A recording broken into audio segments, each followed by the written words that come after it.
Começa agora pela TV Novo Tempo mais um programa Evidências, na busca de fatos que comprovem a veracidade histórica da Bíblia Sagrada. No programa anterior, apresentamos algumas razões por que os adventistas entendem que o sábado, e não o domingo, é o dia de guarda. Mas nosso tempo estava acabando e resolvemos deixar para hoje a continuidade desse assunto. E se você perdeu a primeira parte desse estudo, não tem problema. O programa Evidências é disponibilizado em nossas páginas sociais, tanto no Face quanto no blog da TV Novo Tempo. E se você quer assistir a reprise de algum programa que já foi ao ar, aqui vão os endereços para que você possa assistir novamente o nosso programa. Os endereços aparecem logo aqui embaixo da sua tela. Acesse e veja o programa Evidências que você perdeu. Se você então não viu a primeira parte desse assunto, é importante que assista, porque lá eu comento algumas distorções que existem sobre a compreensão adventista da guarda do sábado. Por exemplo, o erro de achar que só os adventistas é que serão salvos, ou que a guarda do domingo automaticamente desqualifica alguém como um legítimo filho de Deus. Nada disso faz parte da compreensão adventista do assunto, pode ter certeza. O objetivo desse programa é responder a alguns irmãos não adventistas que muitas vezes pediram a minha posição a respeito desse assunto da guarda do sábado. Quando eu digo a minha posição, é lógico que eles já sabem qual é, porque eu guardo o sábado. O que eles gostariam de saber é por que eu guardo o sábado e não o domingo, se aparentemente este é um assunto tão óbvio para a maioria dos cristãos. Por isso, eu aproveitei para responder a algumas colocações feitas a favor de uma possível defesa bíblica da guarda do domingo. Bem, já analisamos o comportamento de Paulo, já analisamos o livro de Atos e agora devo analisar outra passagem citada em favor do domingo e que também é de autoria paulina. Ela está em 1 Coríntios, capítulo 16, verso 2. No primeiro dia da semana, cada um de vós ponha de parte em casa, conforme a sua prosperidade, e vá juntando, para que se não façam coletas quando eu for. 1 Coríntios, capítulo 16, verso 2.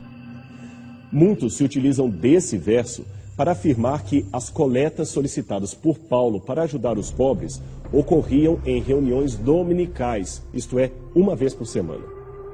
Ora, não há nada na história ou no próprio livro de Coríntios que indique que essa prática de recolhimento semanal era uma forma de guardar o domingo. Este é um verso isolado. E o que ele está dizendo? Ele está apenas afirmando que as ofertas para os pobres foram devidamente separadas e guardadas em casa pelos membros e, em seguida, recolhidas por Paulo, que as levou para Jerusalém. Isso está em 1 Coríntios, capítulo 16, versos 3 a 4. A recomendação, ponha à parte, ajuda nessa compreensão, pois ela traduz o grego para realtu, que significa ao lado de si mesmo, próximo de si, junto de si. Em outras palavras, guarde com você, isto é, em sua casa. Era comum naquela época, especialmente entre famílias judaicas e agora cristãs, planejar no início da semana os gastos que teriam até o próximo sábado.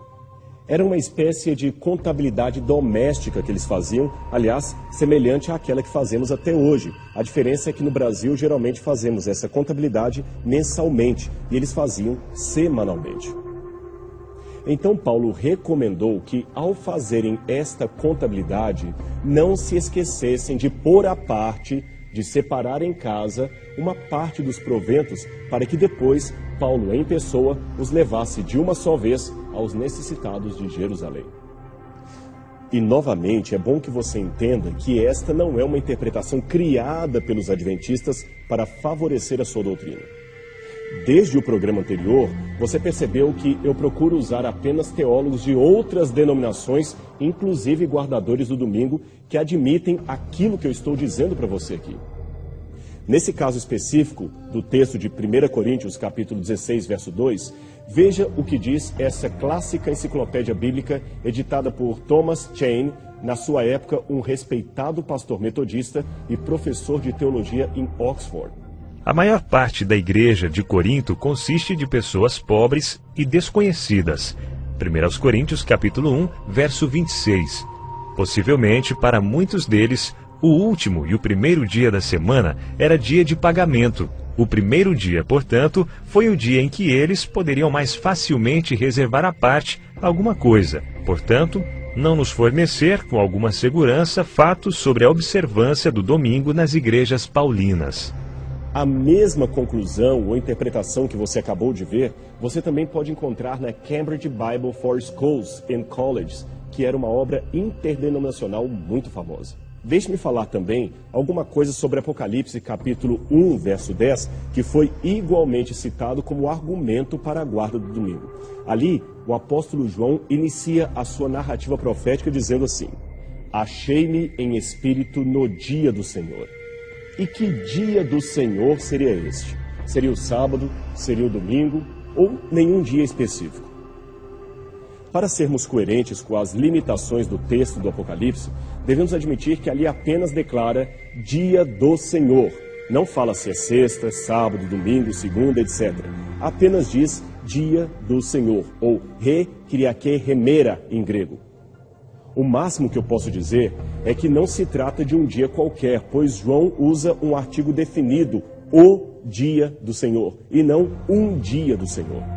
Também não podemos afirmar que se referia ao dia do imperador, como propõem alguns, pois os títulos mais comuns para imperador eram Sebastes, Augustus e Déspotes, não Quírios, isto é, Senhor.